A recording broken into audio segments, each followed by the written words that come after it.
Bonjour mes amours, bienvenue. N'hésitez pas à vous abonner et à nous dire d'où vous regardez cette histoire dans la section des commentaires. Le soleil se couchait, peignant la petite maison d'une lueur orange terne. Cela aurait dû être une soirée paisible, mais à l'intérieur, quelque chose de tendu flottait dans l'air. On l'entendait dans le tic-tac de l'horloge, dans le cliquetis des plats, et les soupirs fatigués de Marie alors qu'elle s'activait dans la cuisine.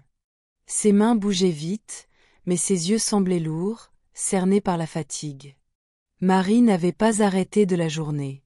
Elle avait lavé des vêtements avant l'aube, aidé leur fille, Grèce, avec ses devoirs, puis s'était dépêchée d'aller s'occuper d'une vieille voisine qui était tombée malade. Le dîner devait être simple, de la bouillie d'igname et du poisson frit en accompagnement. Mais tout était en retard. Son esprit n'arrêtait pas de s'emballer. David serait-il en colère? Était-elle assez rapide? Elle entendit le grincement du portail. Des pas lourds suivirent, chacun plus fort et plus proche. Les mains de Marie tremblèrent alors qu'elle laissait tomber le poisson dans l'huile chaude. Le grésillement était fort, mais pas assez pour masquer le bruit de la porte d'entrée qui s'ouvrait. David entra. Sa chemise était déboutonnée, le visage brillant de sueur. Ses yeux trouvèrent la table vide. Il fronça les sourcils. Sa voix était dure. « Qu'est-ce que c'est? Tu sais, quand je rentre à la maison, est-ce que chaque jour je dois attendre la nourriture ?» Marie essuya ses mains et se précipita vers l'encadrement de la porte, déglutissant la boule dans sa gorge. Elle essaya de sourire, mais il vacilla. « Je suis désolée, David. Je viens de finir de nettoyer après les études de Grèce et je suis allée voir Madame Oladipo. »« C'est Madame Oladipo que tu as épousée ?» lança-t-il. « C'est elle que tu as épousée ? Je rentre fatiguée et tu joues l'infirmière. Où est ma nourriture ?» Grèce, tout juste 14 ans, était assise à table, ses livres ouverts mais non lus. Elle gardait les yeux baissés, souhaitant disparaître. David se précipita dans la cuisine. L'odeur du poisson frit ne fit rien pour le calmer. « Je travaille comme un esclave dans ce bureau inutile, et je ne peux même pas avoir un repas chaud à l'heure. Qu'est-ce que tu fais exactement toute la journée, hein ?» Marie secoua la tête, tenant son tablier dans ses mains comme un bouclier. « Je suis désolée, c'est presque prêt. Donne-moi juste quelques minutes de plus. » David lui arracha la louche. « Je ne veux pas de tes excuses. Tu te justifies. Tu ne me respectes pas dans cette maison. » Il la fusilla du regard. Et pendant un instant, le monde se tut. Grèce leva les yeux écarquillés, le cœur battant. « Je te respecte, » murmura Marie. « Je viens juste. » Avant qu'elle ne puisse finir, la main de David jaillit, une gifle dure, rapide et sèche. Marie tituba, manquant de tomber. La louche tomba sur le sol. Grèce cria, sautant sur ses pieds. « Papa, arrête. Laisse-la tranquille. » David se tourna vers elle, la rage tordant son visage.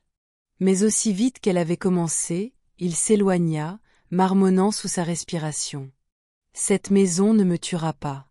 Je ne suis pas le fou ici. » Marie resta figée, les larmes menaçant de couler, mais elle ne les laissa pas faire. Pas devant Grèce.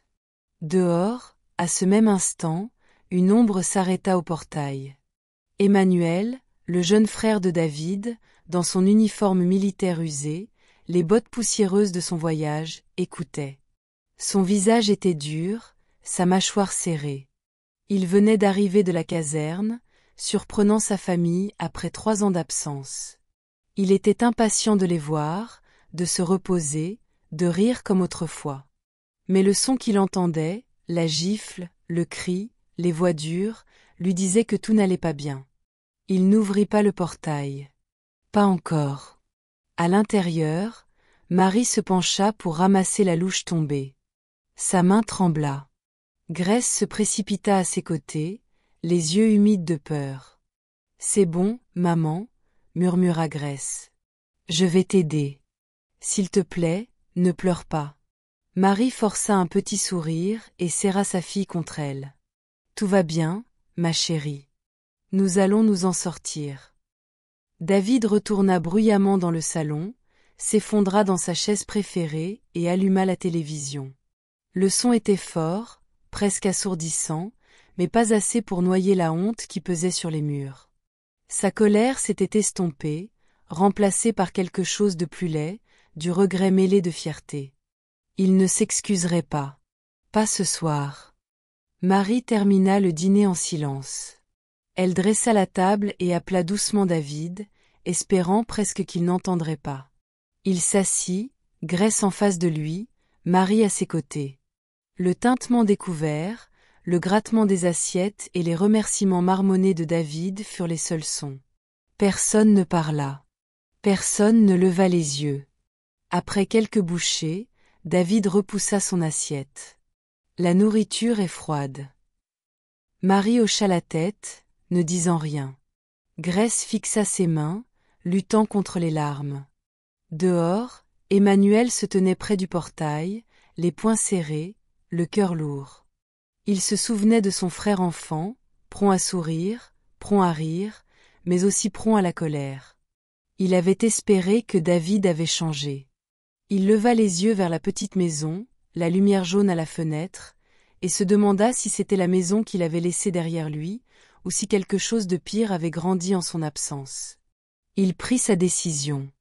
Demain, il frapperait. Il franchirait cette porte et ferait face à son frère. Ce soir, il laisserait l'obscurité avaler sa colère, mais seulement pour un temps. À l'intérieur, Marie coucha Grace. La jeune fille s'accrocha à sa mère, silencieuse et tremblante. « Maman, pourquoi papa crie-t-il autant ?» murmura Grace. « Pourquoi t'a-t-il frappé ?» Marie lui caressa les cheveux. « Certaines personnes s'oublient quand elles sont en colère.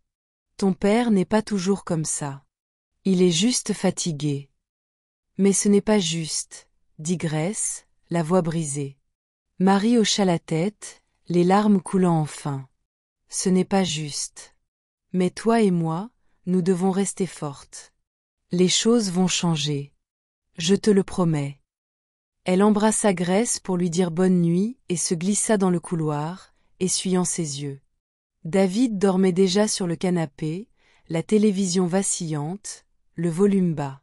Elle le fixa, se souvenant de l'homme qu'elle avait épousé, l'homme qui lui avait un jour tenu la main et lui avait promis le monde.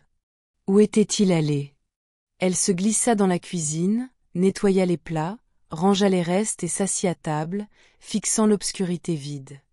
La maison était silencieuse, mais son esprit était bruyant, plein de souvenirs, de regrets, d'espoirs auxquels elle s'accrochait à peine.